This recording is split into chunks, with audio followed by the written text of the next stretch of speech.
విశాఖలో హిందూ బంధువులు మహాధర్నా చేపట్టారు. స్వామీజీ నగర బహిష్కరణ మీద నిషేధం బేషరతుగా ఎత్తివేసి హైదరాబాద్ కు సాదరంగా ఆహ్వానించాలని తెలంగాణ సర్కార్ను డిమాండ్ చేశారు.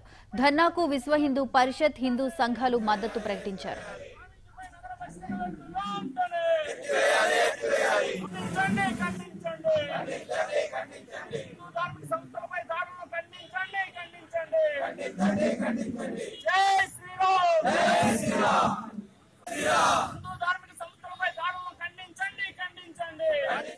హిందూ ధార్మిక సంస్థలు అనేకం ఉన్నాయండి.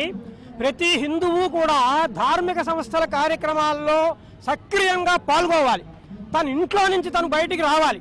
హిందూ సమాజం మీద, హిందూ ధర్మాచార్యుల మీద దాడులు జరిగినప్పుడు సక్రియంగా ఉండాలి. రోడ్డు మీదకి వచ్చి తను ప్రకటన చేయాలి. అవసరమైతే బాగా చదువుకున్న వాళ్ళు వెళ్ళి పోలీస్ స్టేషన్లో ఆ వ్యక్తుల మీద వ్యక్తిగతంగా కేసులు పెట్టాలి. రాజ్యాంగ విరుద్ధమైనటువంటి ఇతరుల మనోభావాలను, ఇతరుల మనస్సులను గాయపరిచేటటువంటి, అలాగే ఇతరులకు బాధను కలిగించేటటువంటి, మతాలకు మధ్యన ప్రేరేపణ కలిగించేటటువంటి చట్టాలు అలా చేసినట్లయితే వాళ్ళకు శిక్ష విధించాలి అని రాజ్యాంగం చెబుతోంది.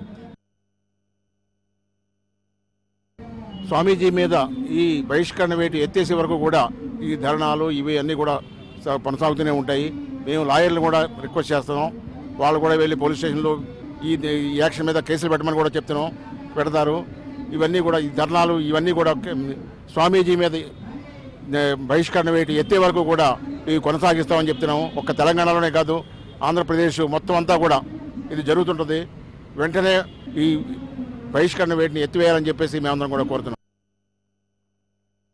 స్వామీజీ మీద ఈ బహిష్కరణ వేటు ఎత్తేసే వరకు కూడా ఈ ధర్నాలు ఇవి అన్నీ కూడా